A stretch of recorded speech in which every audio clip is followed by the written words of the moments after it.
ወይስ አንተ ልጠብቅህ? አንተን እጠብቅሃለሁ። ለምንድን ነው የምጠብቅህ? በጣም አስደናቂ አምላክ ነህ አውቃለሁ። ካላንደር ታወጡለታላችሁ።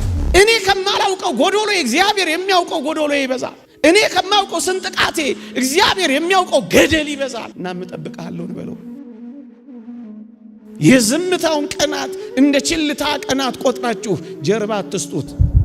ጠንቋይ ቤት አትሂዱበት፣ ኮከብ አትቁጠሩበት፣ ሞራ አትግለጡበት፣ ሌላ አዳራሽ አትሂዱበት። እግዚአብሔርን በዝምታ ጠብቁት። መጠበቅ ማለት ሲሰጠን ብቻ አይደለም፣ ሲከለክለንም ጭምር መጠበቅ ነው። የጸጋው ምንጭ የስጦታዎች ሁሉ ምንጭ እሱን አተን ጸጋው ቢበዛብል ምን ያደርግልናል? ጌታ ሆይ ጸጋህን ውሰደው። ጌታ ሆይ የጠየቅኩህን አዘግየው። አንተ እኮ በወህኒ ቤት በኩል የቤተ መንግስት በር አለህ። ከወህኒ ቤት በቀጥታ ወደ ቤተ መንግስት ታስገባለህ። እባክህን እንደ ዮሴፍ ልጠብቅህ በሉት። ወህኒ ቤትም ሆኜ ልጠብቅ። እያሳለፍኩት ያለሁት ህይወት እኮ የሚገባኝን ህይወት እኮ አይደለም። ልጠብቅህን? አዎ ጠብቀው። የቃል ኪዳን ከወዴት ነው ያለው ብለህ አትነዝንዘው፣ ጠብቀው። እግዚአብሔር በተቃራኒው ነገር ህይወት እንደሚሰጥ አታምኑ? ማን አለ? እየሞተ ህይወት የሰጠ ከአምላካችን በቀር ማን አለ? እኔ መቼ እንደምጠቅም የምታውቀው አንተ ስለሆንክ እየፈረስኩ ጠብቀሃለሁ። ፈረስኩኝ እኮ አበቃሁኩኝ አለሁ እኮ አትበሉ። አትደንግጡ፣ አትሸቡ። አንዳች ነገር እንደመጣባችሁ አትታወቁ። ጥቂት የጨለማ ጊዜ ይኖራል፣ ደግሞ ከዛ ብርሃኑ ይቀጥላል። ለዚህ ነው ቃና ዘገሊላ መጀመሪያ መናኛውን ከዛ ጣፋጩን አመጣው። ያልሰጠኸኝ ምናልባትም የከለከልከኝ ነገር ካለ መከልከልህ ራሱ ለኔ ጥቅም ስለሆነ ነው አንተን አምኜ የምጠብቀው እንበለው። ወገኖቼ እግዚአብሔርን ማመን ማለት እግዚአብሔርን መጠበቅ ማለት ነው።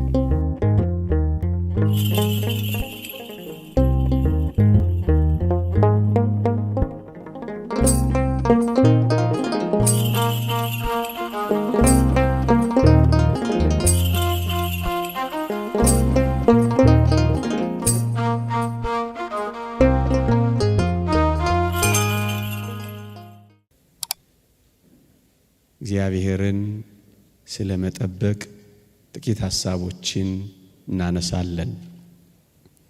እግዚአብሔር ከሁላችን ጋር ይሁን። ወገኖቼ እግዚአብሔርን ማመን ማለት እግዚአብሔርን መጠበቅ ማለት ነው።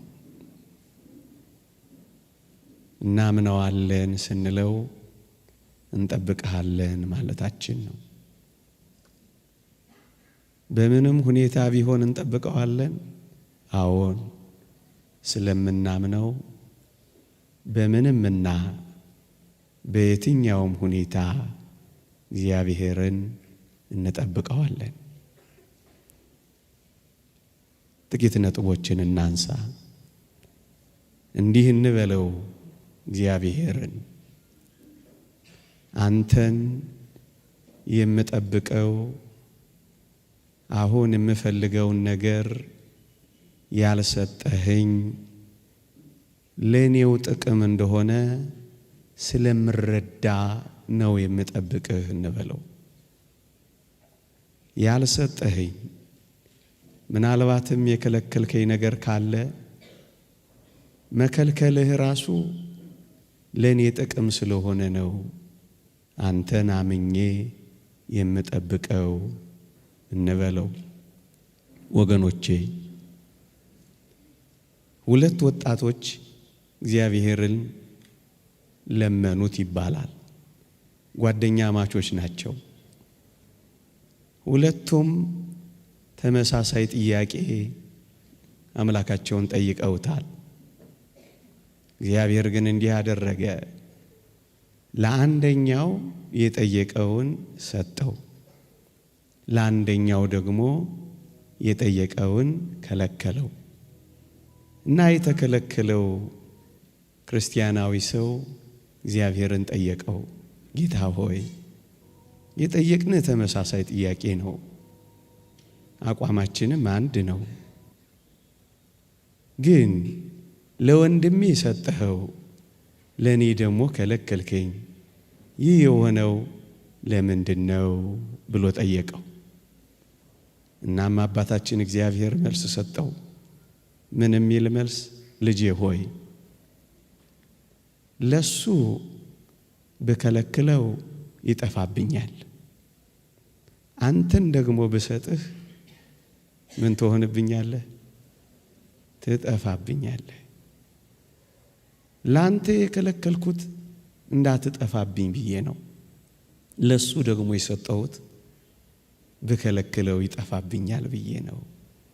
እናም ለሁለቱም መስጠትንም ማዘግየትንም እግዚአብሔር የሚያደርገው ለሁለቱም ጥቅም ሲል ነው። ወገኖቼ እግዚአብሔር በጊዜው ጠይቃችሁት አሁን እየሰጣችሁ ካልሆነ እንዳንጠፋበት ብሎ ነው። ወገኖቼ እግዚአብሔር ከፊቱ ከምንጠፋ ፊቱን ከምናጣ ምንም ነገር ባይሰጠን ስለሚሻል ለዛ ነው የምንጠብቀው። ወገኖቼ የሚሰጠንን ነገር ይዘን ሰጪውን አምላክ ከተው ነው ስጦታው ይቅርብን። ፓትርያርክ ሽኖዳ እንዲህ ይላሉ፣ እግዚአብሔር ጸጋ እንዲሰጥህ ለምንኸው፣ ጸጋውን ሲሰጥህ አብሮ የጸጋው መያዣውን ትህትናንም አብሮ ካልሰጠህ ልጄ ሆይ አምላክህን እንዲህ በለው፣ ጸጋህን ከእኔ ውሰደው በለው። እየሰማችኋቸውን? ጸጋህን ሰጥተኸኝ አንተን ካጣው ጌታ ሆይ ጸጋህን ውሰደው በለው። የጸጋው ምንጭ የስጦታዎች ሁሉ ምንጭ እሱን አተን ጸጋው ቢበዛብን ምን ያደርግልናል? ጌታ ሆይ ጸጋህን ውሰደው። ጌታ ሆይ የጠየቅኩህን አዘግየው። ወገኖቼ የጠየቅኩህ ነገር ወደ እኔ ሲመጣ እኔ ከፊትህ የምወጣ ከሆነ ጌታ ሆይ አንተናና ነገሩ ይቅርብኝ በለው። ለዚህ ነው ምን ጠብቀው ወገኖቼ። ምእመናን ጠንቋይ ከሚሰጠን እግዚአብሔር ሺህ ጊዜ ቢከለክለን፣ ወገኖቼ እግዚአብሔር ከሌለበት የሰባ ፍሪዳ ውስጥ ከምንኖር እግዚአብሔር ያለበት ጎመን ብንበላ አይሻልምን? ግድ የለም አንተ የሌለህበትን ፍሪዳህን ውሰደው። ወገኖቼ ከሴጣን መሳም የአምላኬ ቁንጥጫ ይሻለኛል ማለት ምንኛ የከበረ ልመና ነው። ወገኖቼ ይህች ዓለም ማር ከምታቀርብልን ይልቅ እግዚአብሔር መራራ የለውም እንጂ መራራው እንዴት ይጣፍጣል። ለዚህ ነው እኛ እግዚአብሔርን የምንጠብቀው። የሚሰጠን ነገር አሁን ያልሰጠን እግዚአብሔር ለእኛ ጥቅም ስለሚያደርገው ብቻ ነው። ወገኖቼ አንድ ሕፃን ልጅ ቢላ ይዞ ሲጫወት ብናየው በእርግጠኝነት ቢላውን መንጠቃችን አይቀሬ ነው። ወገኖቼ ምናልባት የምንጠይቀው ስለት ምናልባት የያዝነው ቢላ ቢሆንስ? በቢላ ልጅ ሲጫወት ዝም ትሉታላችሁ? የእኔ ሕፃኗ ልጅ በቢላ ስትጫወት ባያት እነጥቃት የለ? ብትነፈርቅስ ትነፍርቃ፣ ብታለቅስስ ታልቅሳ፣ ብትንደባለልስ ትንደባለላ። እናስ ራሷን ከሚጎዳት እኔ ብነጥቃት አይሻልም? እኛ ከአምላካችን በላይ ያውቀን ነው ወገኖቼ። ቢላ ይሁን አበባ ይሁን ለማወቅ የቸገረን ምስኪኖች እኮ ነን ወገኖቼ። ይጥቀመን ይጉዳን የማናውቅ ደካሞች እኮ ነን። እኛ ከአባታችን በላይ ለምን ቢላ ሊያስኩም ብለን መጫወት ከፈለግን እንዴት ከባድ ነው ወገኖቼ። እግዚአብሔር አሁን ከእጃችን ላይ የሚነጥቀን ምናልባት ቢላ ሆኖስ እንደሆነ እግዚአብሔርን በትዕግስት የምንጠብቀው ወገኖቼ አሁን የማይሰጠን ለኛው ጥቅም እንደሆነ ስለምናውቅ ነው። መጠበቅ ማለት ሲሰጠን ብቻ አይደለም፣ ሲከለክለንም ጭምር መጠበቅ ነው። እናስ እንደ ዕንባቆም ድምፃችንን ከፍ አድርገን እግዚአብሔር ሆይ ስትሰጠኝ ብቻ አይደለም ስትከለክለኝም ልጠብቅህን። ወገኖቼ መጠበቅ ማለት እኮ እንደዚህ ነው። ይኸውላችሁ የተከልነው በለስ ባያፈራም እንጠብቀውን? አዎ። የዘራነው የወይን ሐረግ ፍሬ ቢጎለውም እንጠብቀውን? አዎ እንጠብቀዋለን። ወገኖቼ ከብቶች ከጋጥ ውስጥ ቢጠፉ፣ በጎች ከበረት ቢታጡም፣ ምንም ነገር ባይኖረንም እንጠብቀውን? አዎ መጠበቅ ማለት እሱ ነው። እንደ ዕንባቆም በመጠበቂያዬ ላይ እጠብቅሃለሁ ማለት እኮ ይሄ ነው ወገኖቼ። ምንም ነገር ባይሆን እንኳን እግዚአብሔር ሆይ አንተን እጠብቅሃለሁ። ወገኖቼ በደብረ ታቦር ፊት ሲያበራ ብቻ አይደለም በጌቴ ሴማኒም ጨለማ እጠብቅሃለሁ በሉት። ወገኖቼ በደብረ ታቦር ልብስ ሲያንጸባርቅ ብቻ አይደለም በቀራንዮም እርቃንህንም ሆነህ እጠብቅሃለሁ በሉት። በደብረ ታቦር ካንተ ጋራ ካልሆንኩ ሞቼ እገኛለሁ ብቻ ብላችሁ አትቆሙ። ቀያፋም ግቢ አላውቅህም ብላችሁ እንዳትክዱት እባካችሁ። ቀያፋም ግቢ ቢሆን ጠብቁት። በደብረ ታቦር ደስታ ብቻ አይደለም በጎልጎታ ለቅሶም ላይ ጠብቁት። በኢየሩሳሌም ባለው ውበት ላይ ብቻ አይደለም ደም ግባት አልባ በሆነም ጊዜ ጠብቁት። መጠበቅ ማለት ይሄ ነው። አንድ ሁለተኛ ለምንድን ነው እግዚአብሔርን እጠብቅሃለሁ የምንለው?